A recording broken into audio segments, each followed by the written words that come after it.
Este es uno de los mejores violines del mundo, fabricado hace 300 años por un italiano legendario, Antonio Stradivari. Hasta la fecha, nadie ha conseguido dominar su técnica. En los Alpes suizos nos unimos a la expedición del constructor de violines Michael Ronheimer. Está buscando la madera idónea para construir instrumentos capaces de igualar las obras maestras de Stradivari. Ronheimer va a contar con la ayuda de la ciencia moderna. Investigadores suizos intentan, mediante un tratamiento biológico, modificar la estructura interna de la madera para crear una materia prima única destinada a fabricar instrumentos de máxima calidad. ¿Conseguirán los nuevos violines reproducir el sonido de un auténtico Stradivarius?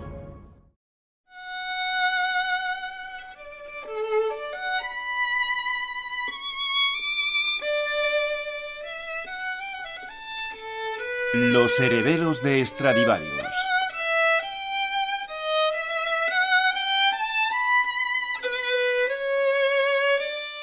Este Stradivarius data de 1698. Se llama Vera. Un buen violín forma parte de la representación. Es como un diamante, refleja todos los colores. El sonido de un Stradivarius deja embelesado a todo el que lo escucha. Era un genio. Marcus Lehmann recibió su Stradivarius cuando solo tenía 19 años y era un prometedor talento. Realizó su sueño de tocar su propio Stradivarius. Pero no todos los jóvenes talentos tienen las mismas oportunidades. Un Stradivarius puede costar desde $500,000 hasta más de $4 millones.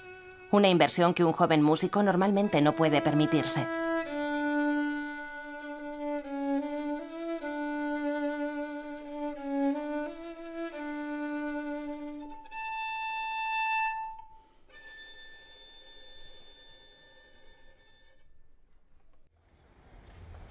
En el siglo XVI, los músicos reclamaban nuevos instrumentos para expresar emociones con virtuosismo, y los violines de Cremona adquirieron fama. Cremona lideró esa innovación y Antonio Stradivari no tardó en ser conocido como el mejor constructor de violines de la ciudad. El Museo Stradivarius contiene las numerosas herramientas y artefactos que usaba en su trabajo. Andrea Mosconi es el conservador del museo. Existen tres grandes familias. Andrea Amati, que empezó a construir instrumentos de cuerda aquí en Cremona. 4 generaciones de la familia Amati fueron sucedidas por 3 generaciones de la familia Guarneri. Y luego llegaron los Stradivari. Antonio Stradivari nació en 1644. En aquella época, el violín ya era un instrumento consolidado. Vivió hasta los 93 años. Murió en 1737, habiendo construido más de 1.100 instrumentos. La mitad aún sigue en activo. Una cosa es segura, para construir más de 1.100 instrumentos, tuvo que pasarse la mayor parte de su vida en el taller.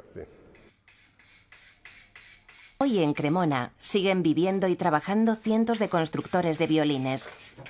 Para terminar un violín necesitan alrededor de un mes, exactamente como hace 300 años. Siguen empleando las mismas técnicas y herramientas que Stradivari, Amati y Guarneri.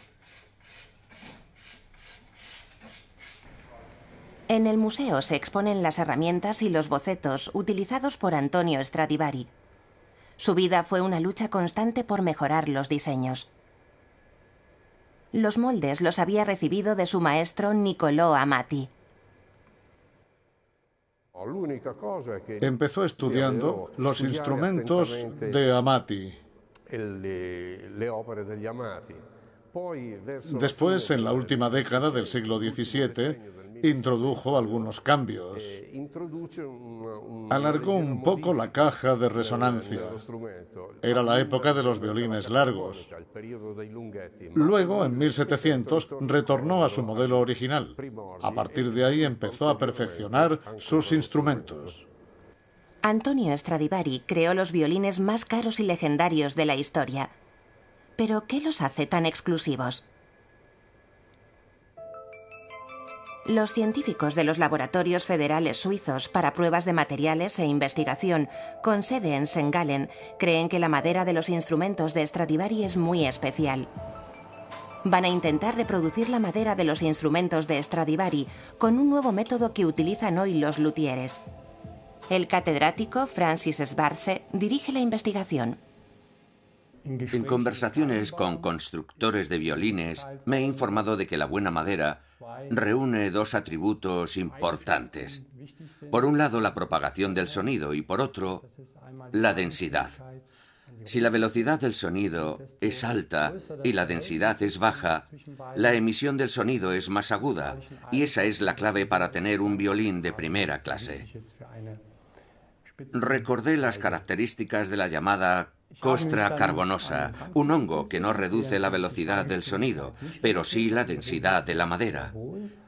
Pensé que podía ser interesante comprobar si este hongo mejoraba las características acústicas de un violín. En su experimento, Francis Schwarze va a tratar con hongos la mejor madera para instrumentos para reducir su densidad.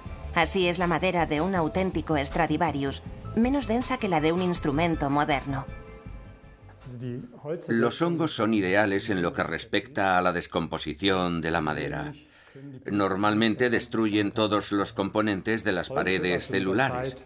Eso significa que al cabo de un tiempo la madera se ablanda y termina por desaparecer. Por eso a veces se forma una cavidad en el centro del tronco del árbol. Pero la costra carbonosa actúa de otra manera. También provoca la descomposición de la madera, pero la estructura de las paredes se mantiene. Por tanto, no se forman cavidades y el sonido puede viajar en línea recta de un punto a otro.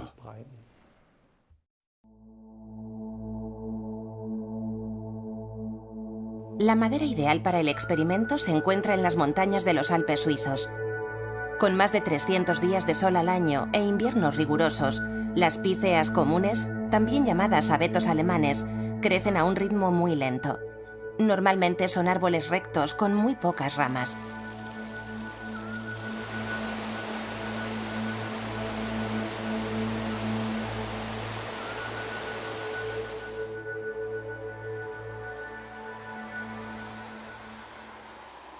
Buscando el árbol perfecto, el constructor de violines Karl Irniger y el experto en madera para instrumentos Michael Ronheimer ascienden por la montaña.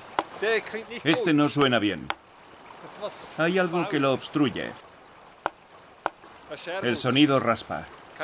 No tiene un tono claro. Hay dos tonos. El sonido es profundo, pero... no suena bien.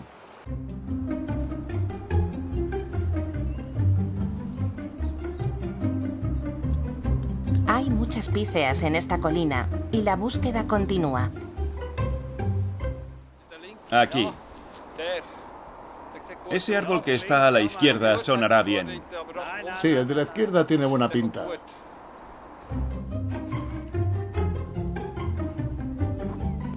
Las píceas que están examinando tienen alrededor de 250 años.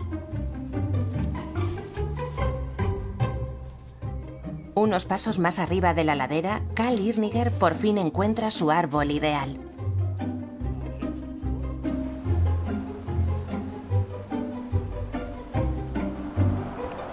Este es hermoso y recto. Los golpes hacen vibrar la madera y revelan la calidad de su sonido. Esta es.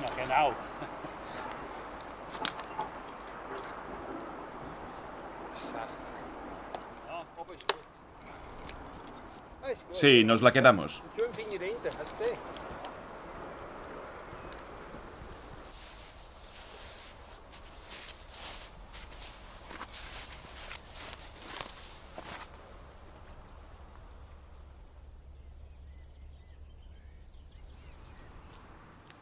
Después de talar el árbol, el tronco debe reposar 3 meses.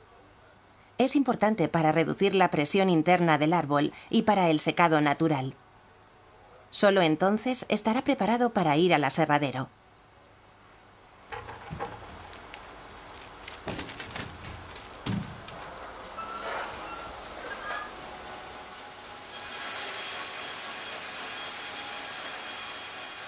Primero se rebanan varias planchas de madera del tronco. Una vez cerrada la mitad del árbol, es el momento de parar la sierra. De la otra mitad se encarga Karl Irniger con su motosierra. Karl siempre se ocupa en persona de la madera fina.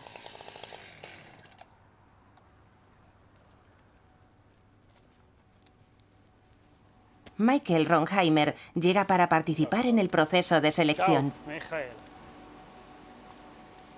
Este debería ser el sitio justo.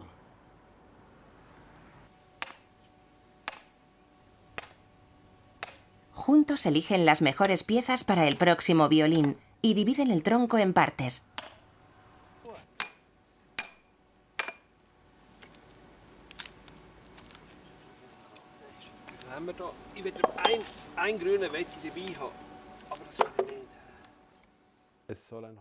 La madera debe ser uniforme y muy recta. La sección de invierno y primavera no debe superar los 2 milímetros de grosor, 2,5 a lo sumo. Si es inferior, todavía mejor. Hay opiniones para todos los gustos sobre la resina. He hecho un experimento muy curioso y he comprobado que la madera suena mejor con resina. En cualquier caso, la resina se debe extraer antes de tallar. La madera debe ser ligera y la resina significa peso. Con un bonito dibujo y un buen grano, es la mejor. Mira, Michael, esta es mejor. Parece buena. Sí, es buena. Está completamente recta. Muy bien, probaré con esta.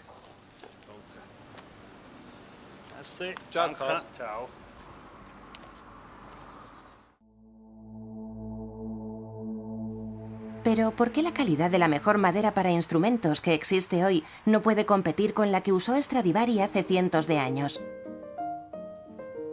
En el Instituto Federal Suizo para la Investigación sobre los Bosques, la Nieve y el Paisaje, David Frank examina árboles de otros tiempos. La estructura de los anillos anuales refleja el clima del pasado. Con este dato podrá identificar estaciones secas, veranos húmedos y también periodos de frío.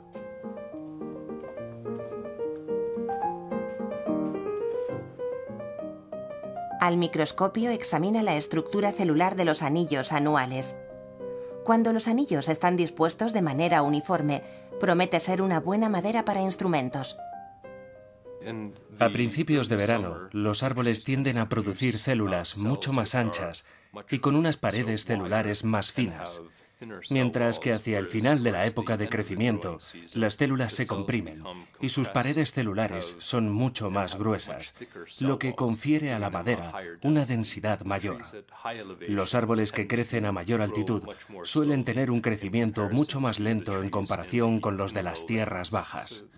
Por tanto, los árboles que están más arriba producen anillos más estrechos. Y estos anillos suelen ser densos en comparación con los de la madera de árboles que crecen en altitudes inferiores. Para David Frank es una sorpresa que los árboles recién cortados sean diferentes a los utilizados hace 400 años. En la época gloriosa de los grandes luthieres de violines de Cremona, el clima era distinto y eso también afectó a la estructura de la madera.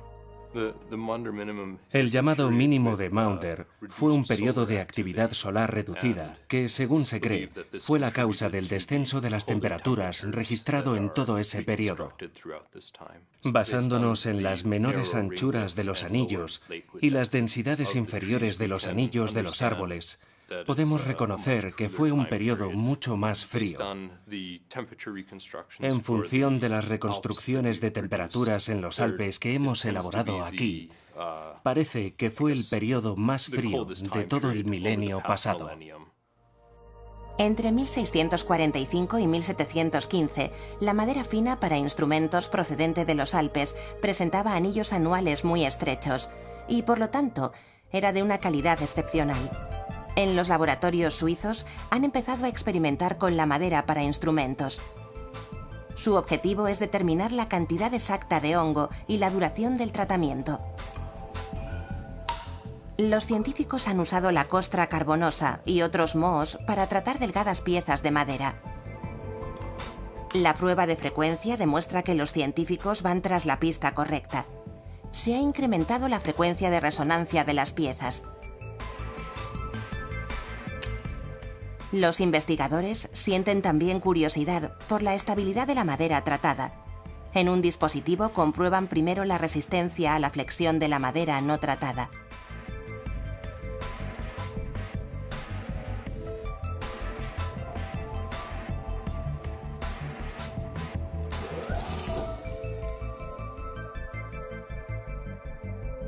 A continuación repiten el experimento con la madera tratada con hongos. Los resultados de las pruebas revelan que la madera tratada con hongos tiene mayor estabilidad. La muestra tratada tarda más en romperse y se necesita mayor presión que con la madera sin tratar.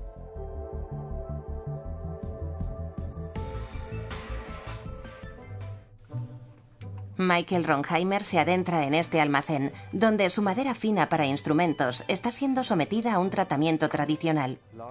El periodo de almacenamiento. Antiguamente habría dicho que son 10 años. Hoy es más largo por la enorme cantidad que almaceno. Esta madera se conserva en las condiciones ideales. En verano hace mucho calor y en invierno mucho frío. La madera debe sufrir. Cuanto más sufra, mejor para el instrumento. Debe agrietarse por donde es más débil, para que cuando finalmente llegue al taller podamos estar seguros de que ha estado sometida a mucha tensión. En el almacén, Ronheimer busca varias tablas de madera que proceden del mismo árbol. Se ha propuesto construir 4 violines idénticos.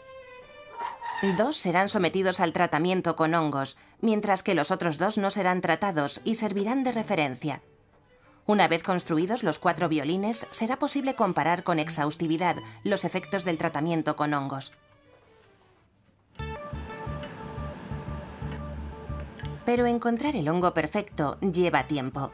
Como un violín se construye con 2 clases de madera, los investigadores necesitan identificar 2 tipos diferentes de hongos para el tratamiento. Un hongo necesario para la madera de pícea, que se usa para la tapa del violín, y otro distinto para la madera de arce, que se utiliza para el fondo y los lados. El hongo destinado a la madera de arce se identificó enseguida. En 2006, después de 3 años de trabajo intensivo, los científicos identificaron también un moho que parecía ideal para el tratamiento de la madera de pícea, Schizophilum comune. En el laboratorio, la madera se deposita en un medio de cultivo y se tapa. Son las condiciones ideales para la proliferación del hongo. En los próximos meses, el moho atacará las células de la madera desde el interior, sin destruir las paredes celulares.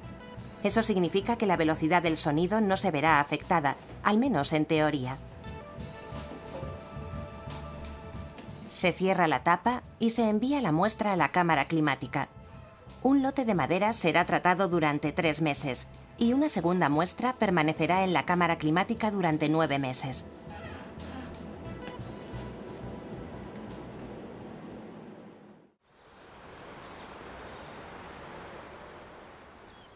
En la ciudad suiza de Baden, Ronheimer puso en marcha su taller hace 30 años.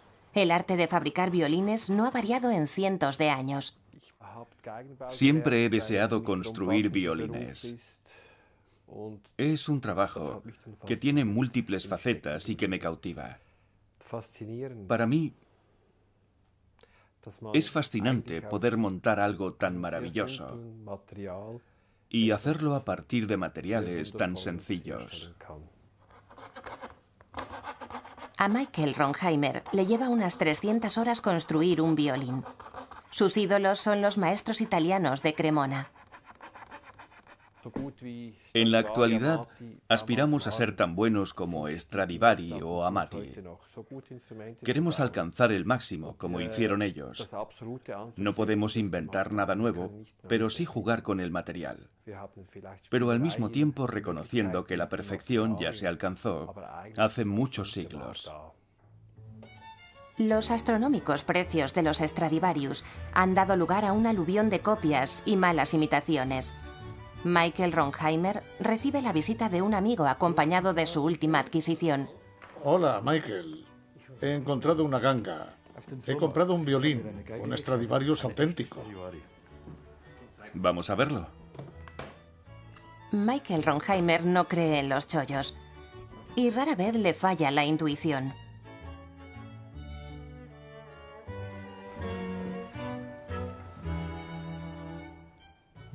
Cada día un instrumento. Y así 20 años. Es imposible que se construyeran tantos. Ronheimer ha visto, tocado y examinado unos cuantos Stradivarius a lo largo de su vida. Se puede aprender mucho de estas antiguas obras maestras, pero sin duda no es nada fácil reproducirlas.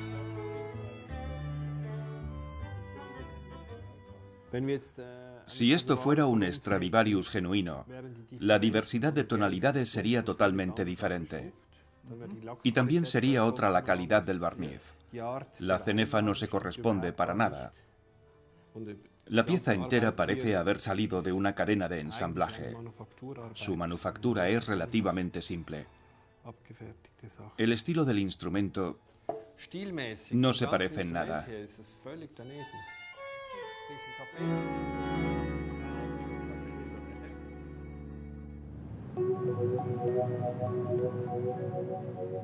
El Hospital Universitario de Leiden, en los Países Bajos, se ha convertido en centro de referencia de un insólito método de análisis de violines. El doctor Berend Stoll va a radiografiar violines clásicos sin dañarlos. Basándose en la tomografía por ordenador del pulmón, ha diseñado un programa que mide la densidad de la madera. Un constructor de violines de Estados Unidos me escribió hará unos 2 años un correo electrónico. Era Terry Borman. Me preguntó sin más si podía colaborar y tardé bastante en comprender que no tenía nada que ver con tratamientos médicos, sino con violines.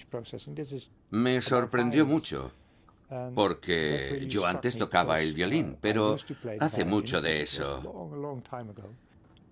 Terry Borman tenía bastante experiencia en escanear violines antiguos, así que mi cometido sería optimizarlo todo y tratar de hallar la diferencia entre los violines de Cremona y los de la era moderna.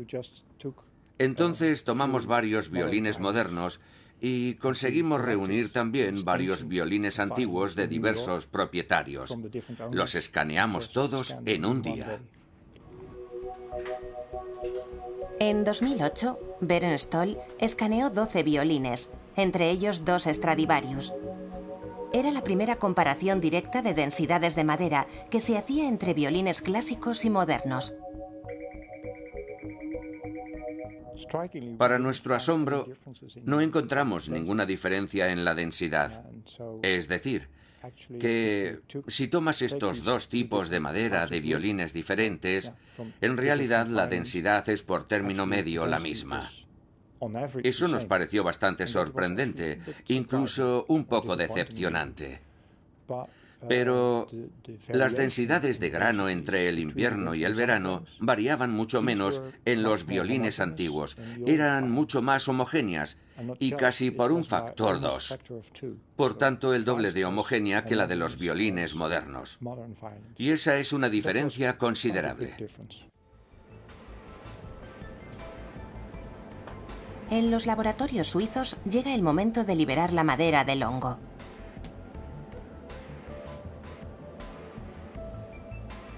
En estos 9 meses, el hongo ha causado la descomposición de las partes internas de las paredes celulares y, por tanto, ha alterado la estructura de la madera.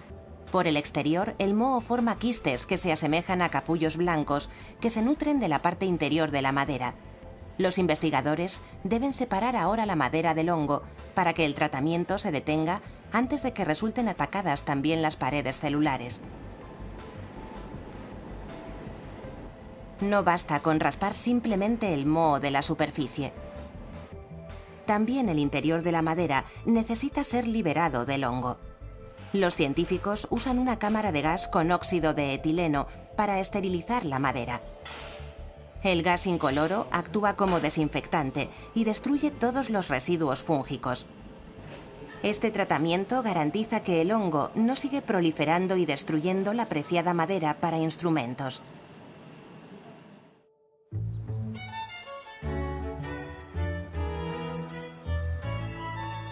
Por fin, tras concluir el tratamiento con hongos, es el turno de Michael Ronheimer. El desafío que se plantea es fabricar a mano 4 violines idénticos, 2 con la madera tratada y 2 con la madera sin tratar, los 4 al estilo de los violines cremoneses. La construcción de un violín requiere altas dosis de paciencia, intuición y experiencia. Michael empieza por la tapa. Una vez que ha dividido horizontalmente la enorme chapa de pícea, vuelve a unir las 2 partes para obtener un dibujo idéntico. Para la faja del violín, prepara finas tiras de madera de arce y, con vapor caliente, las dobla para obtener varias piezas con la familiar forma curvada. Después, usa un bastidor para pegarlas entre sí.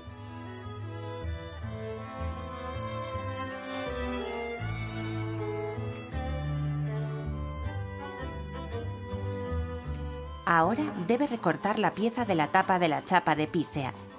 Despacio, va siguiendo el contorno con la sierra.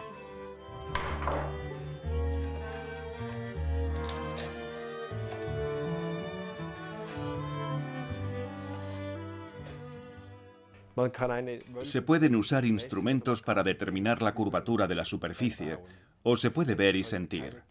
Yo ya nunca mido el grosor de la tapa, lo determino al tacto. Siento el material. Talla la madera con sus manos hasta que surge la forma ideal. El borde queda suavizado y el espesor de la madera aumenta hacia el centro. Cuando construyo 2 violines idénticos, uno con tratamiento fúngico y otro sin él, la diferencia de peso entre las tapas es de 10 gramos. Un cubo así de grande en el caso de la madera de pícea. Las dimensiones de ambas tapas son prácticamente las mismas. Es increíble, la madera ha perdido materia por dentro, de manera que ahora las vibraciones del sonido son más potentes. Realmente funciona.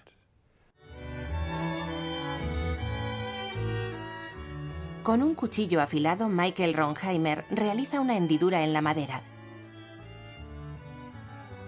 Cerca del borde de la tapa encaja la cenefa en blanco y negro. No solo cumple una función decorativa, sino que es un elemento importante para las vibraciones del sonido.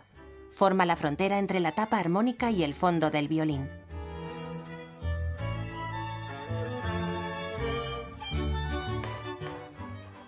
Cuando sostengo en mis manos la madera tratada con hongos, noto que es completamente diferente. Es más ligera y algo más estable. Por eso he podido hacer la curvatura de la superficie algo más elevada y más fina, y con ello ha mejorado el sonido. El solista suizo Sebastian Boren ha venido a Baden para probar los 2 primeros instrumentos del experimento. Los violines todavía no están barnizados, pero se pueden tocar.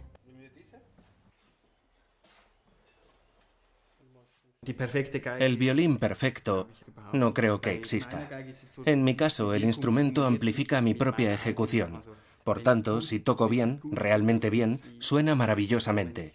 Y cuando toco mal, suena todavía peor.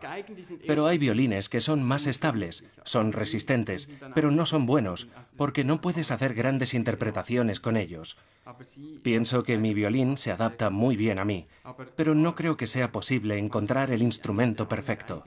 El sonido que tú tienes en la cabeza nunca consigues reproducirlo del todo.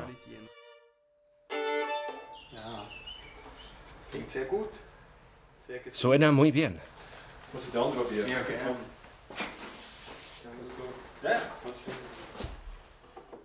Tienes que probar el otro.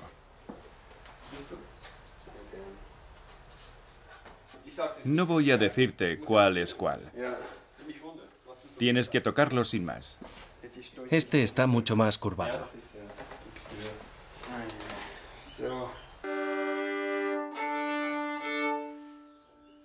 Tras probar ambos violines, le explican que uno ha recibido tratamiento fúngico.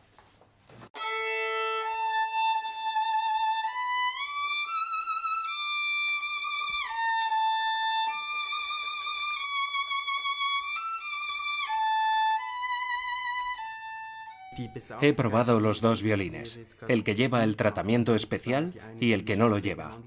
Es curioso, el que no ha sido tratado me ha parecido mucho mejor. Y creo que es porque responde muy bien. Así que, en mi opinión, es mucho mejor.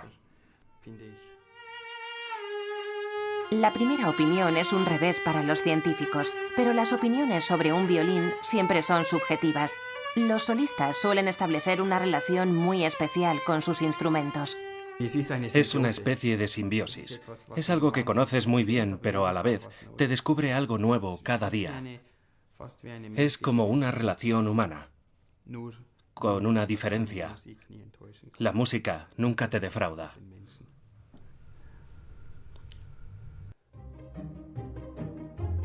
Antes del barnizado de los violines, Anne Poland pasa un sensible aparato de medición por encima del violín en suspensión.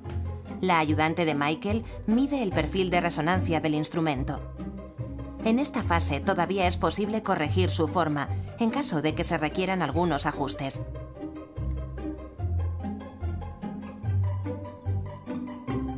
Anne Poland usa un pequeño martillo para producir vibraciones en la tapa del violín. De esta manera, mide la resonancia básica de la caja. Por fin, el violín está listo para el barnizado.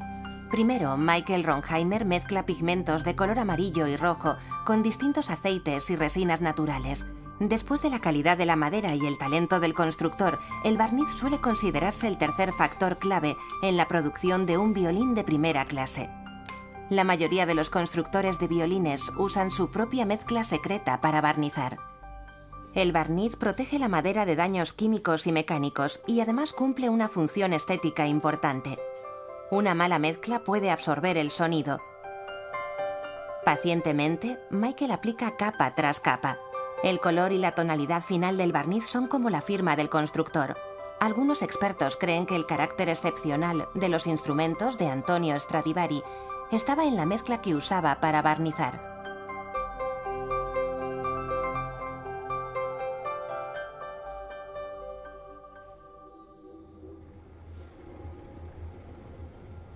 Pero el barniz de Stradivari no es su único objeto de culto. Prácticamente no hay documentos escritos, dibujos ni otros indicios que nos permitan conocer las técnicas de trabajo de Antonio Stradivari. Solo sus instrumentos y herramientas pueden darnos pistas sobre cómo consiguió construir violines perfectos. Los alumnos de la Escuela Internacional de Lutería de Cremona aprenden a usar los modelos de los grandes maestros. Han acudido de todos los rincones del mundo al lugar de nacimiento de Antonio Stradivari para aprender la técnica tradicional. La formación dura 3 años y va seguida de un gran reto: copiar los famosos violines de Stradivari.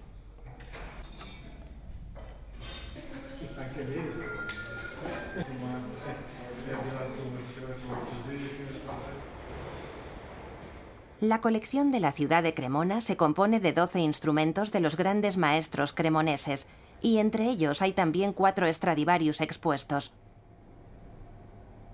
Andrea Mosconi es también el responsable de esta exposición.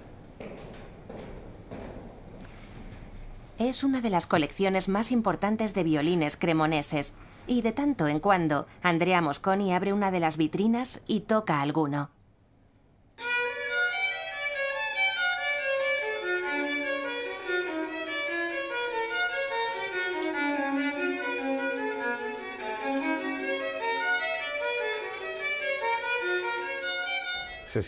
Si hablamos de secretos y mitos, esta es mi opinión. El instrumento debe construirse de acuerdo con la escuela cremonesa de lutería y después hay que tocarlo durante unos 100 años. Tocar un instrumento así requiere una gran atención. Es preciso hacer un gran esfuerzo y dar lo mejor de uno. Son instrumentos que responden muy deprisa. El sonido se difunde rápido. Los instrumentos de la escuela cremonesa tienen cualidades acústicas excepcionales, sobre todo si fueron construidos por Stradivari. Él supo reunir en su obra toda la sabiduría de la escuela cremonesa de lutería. 300 años después, los violines de los maestros cremoneses siguen siendo los violines más admirados y más caros del mundo. Sabemos que los mejores músicos del pasado, del presente y sin duda del futuro, todos, han querido o querrán tocar los instrumentos de la escuela cremonesa. Y de alguna manera, eso también da fama a la ciudad de Cremona. Los 4 violines están acabados y Michael Ronheimer los lleva al Hospital Universitario de Leiden. Aquí los violines tratados con hongos van a ser comparados directamente con los violines no tratados. ¿Habrán reducido los hongos la densidad de la madera, como predijeron los científicos? Beren Stoll hallará la respuesta. Es experto en el escaneo de violines usando la tomografía por ordenador y se dispone a estudiar con detalle los 4 violines. Su objetivo es confirmar los efectos del tratamiento fúngico, comprobar el cambio de distribución de la densidad en el interior de la madera de los 4 instrumentos.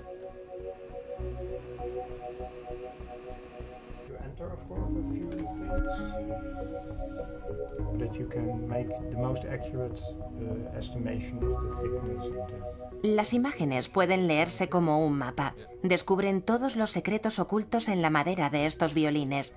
Cada corte, cada movimiento sobre el plano regulador, cada uno de los cambios realizados en la estructura de la madera se hace visible. Y no solo eso, también puede explorar la estructura celular de la madera que fue parcialmente destruida por el moho. He creado un mapa de colores que es como la madera. Significa que cuanto más claro es el color, más densa es la zona. Si se ve oscura, en realidad es aire, así que la densidad es muy baja. Esta es la imagen del violín normal, no tratado. Ahora vamos a hacer una comparación con la madera tratada. Me ha dicho que ambos están fabricados con bloques de la misma madera, pero seguramente estas son las partes más interesantes, porque decididamente parece que son menos densas. Para mí es una maravilla comprobar, una vez más, que la tomografía por ordenador, el escáner, es tan preciso y sensible que es capaz de detectar estos cambios tan sutiles. En estas imágenes se observa sin lugar a dudas que el tratamiento tiene algún efecto. Incluso aunque no se pueda hacer una comparación precisa, es evidente que aquí pasa algo.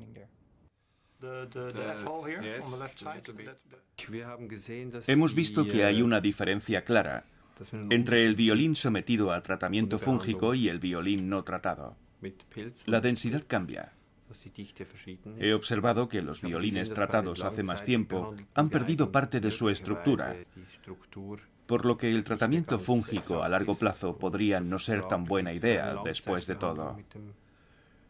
Es emocionante ver mi trabajo en la tomografía por ordenador.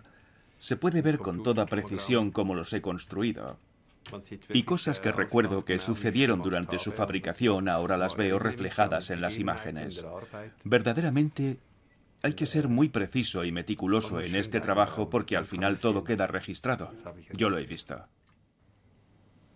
Beren Stoll ha radiografiado el interior del violín y ha visualizado el tratamiento fúngico.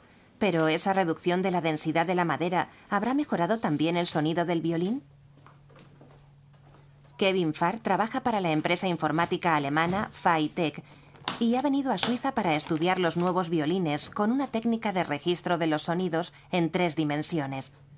En una sala de música dispone 48 micrófonos en círculo, una cámara y el dispositivo grabador de datos para las señales acústicas y ópticas.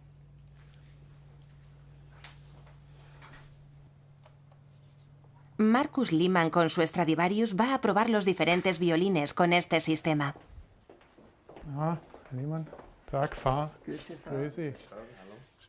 Esta es la cámara acústica. Aquí pueden ver los micrófonos y la cámara óptica que usaremos para grabar en vídeo los violines.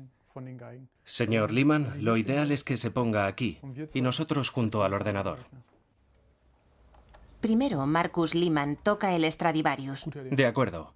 Estamos preparados. Empezamos la grabación.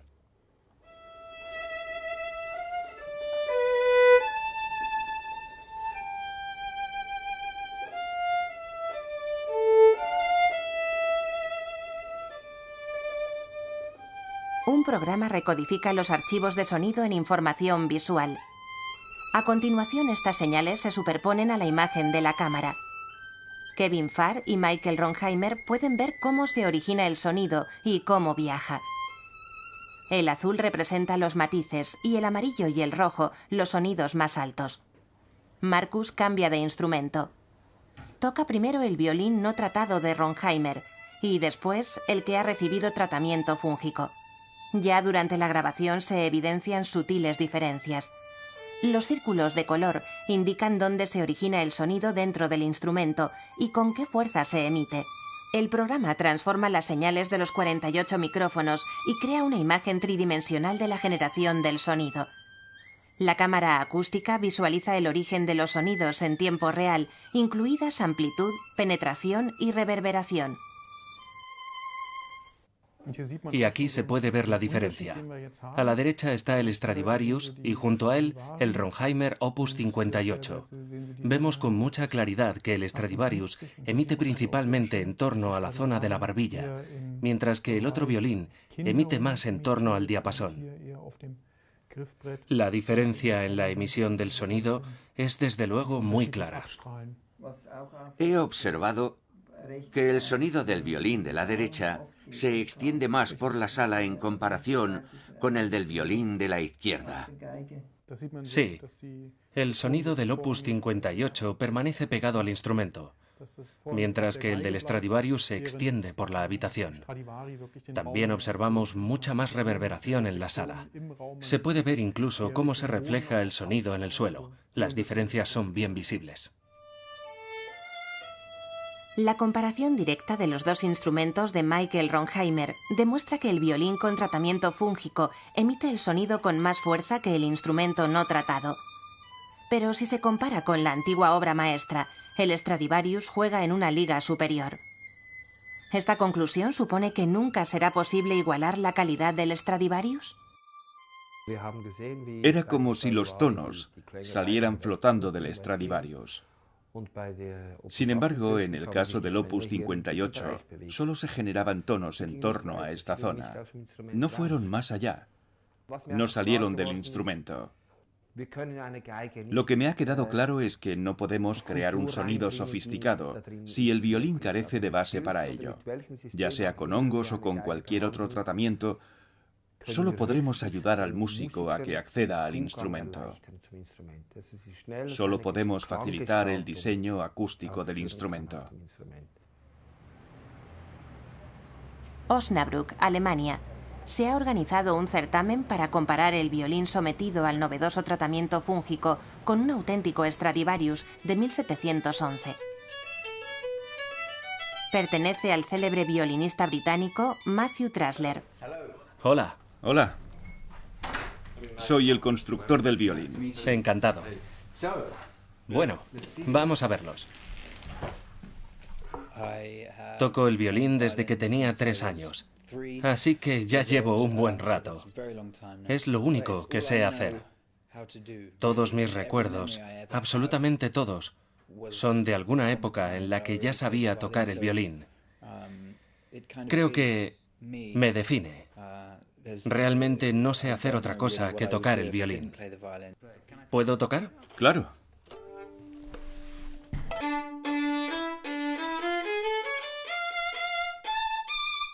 Por primera vez, Matthew sostiene en sus manos un violín tratado con hongos. Y lo toca.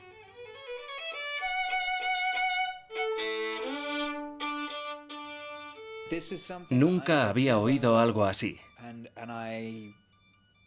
Todo el tiempo estaba pensando que era una broma cuando me propusieron tocar con estos violines tratados con hongos.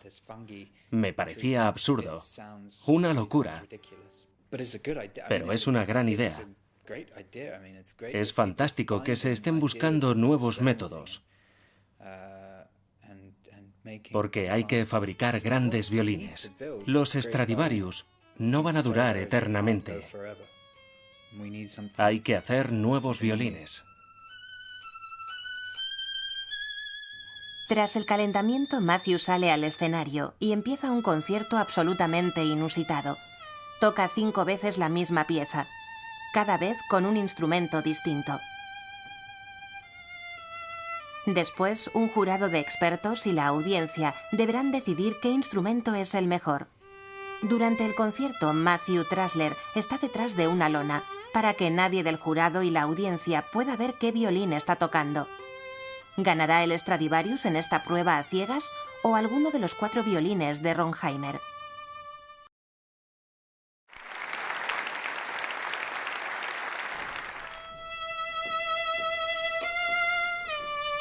El Stradivarius de Matthew Trasler parte como favorito. Está valorado en unos 3 millones de dólares y Matthew lleva tocándolo muchos años.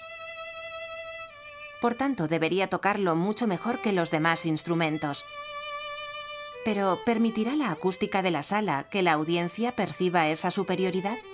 ¿Captarán alguna diferencia?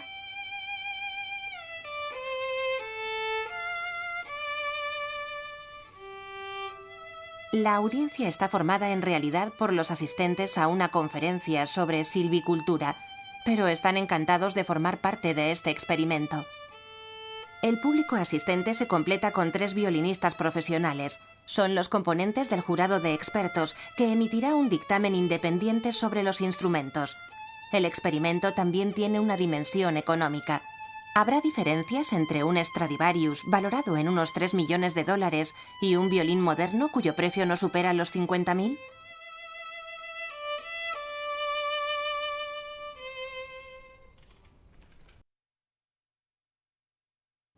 Solamente Michael Ronheimer y Matthew Trasler saben en qué orden se están tocando los violines. Con una mezcla de hábito y concentración absoluta, Matthew desliza el arco sobre las cuerdas del último instrumento. Quiere que la audiencia y el jurado lo tengan muy difícil. Cada violín debe sonar a la perfección.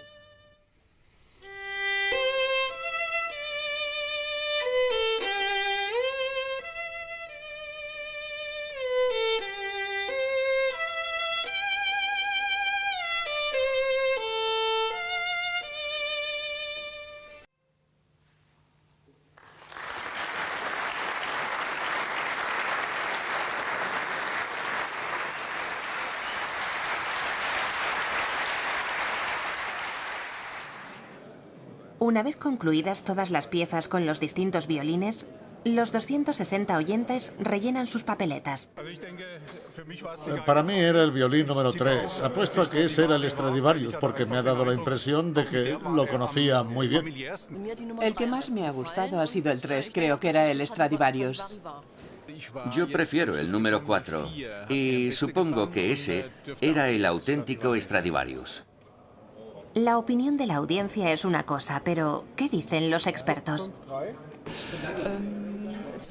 2 miembros del jurado se quedan con el tercer violín y el tercero opina que era el número 4. Eso demuestra la subjetividad de nuestro juicio. No me sorprende nada. Como violinista habría elegido el número 4. Sería mi preferido, pero el número 3 también es muy bueno. El que mejor me ha sonado es el número 3. Y estoy convencido de que ese tiene que ser el Stradivarius. No ha hecho falta mucho tiempo. El violín número 3 se impone rotundamente sobre el número 4.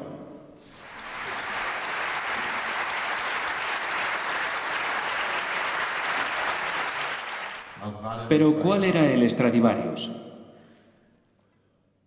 El Stradivarius era el número 4.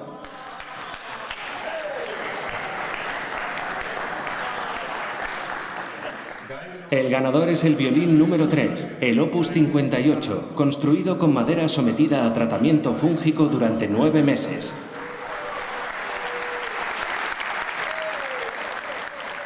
El tremendo esfuerzo de los científicos y del luthier durante muchos años ha tenido un final feliz. Ni en sueños había imaginado que nuestro violín tratado con hongos podía ganar el concurso. El voto del jurado y la audiencia fue claro. Yo creía que el Stradivarius era el número 3. Tras explicar los resultados de la votación, Matthew Trasler toca con el violín ganador. Fue muy interesante, porque la gente no lo experimentó de la misma forma que yo. Son maravillosos estos violines nuevos. Podría comprarme uno y tocar con él. Sería fantástico. Pero mi violín es mi violín y lo adoro. Y estoy un poco triste porque no ha ganado.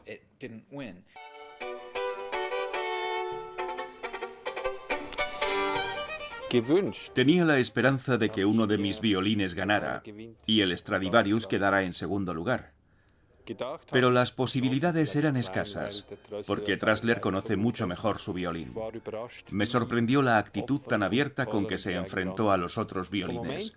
Cuando lo vi tocar entre bastidores, me di cuenta de que había una oportunidad real de ganar el certamen al mejor violín. Este experimento podría dar paso a una nueva era en la construcción de violines.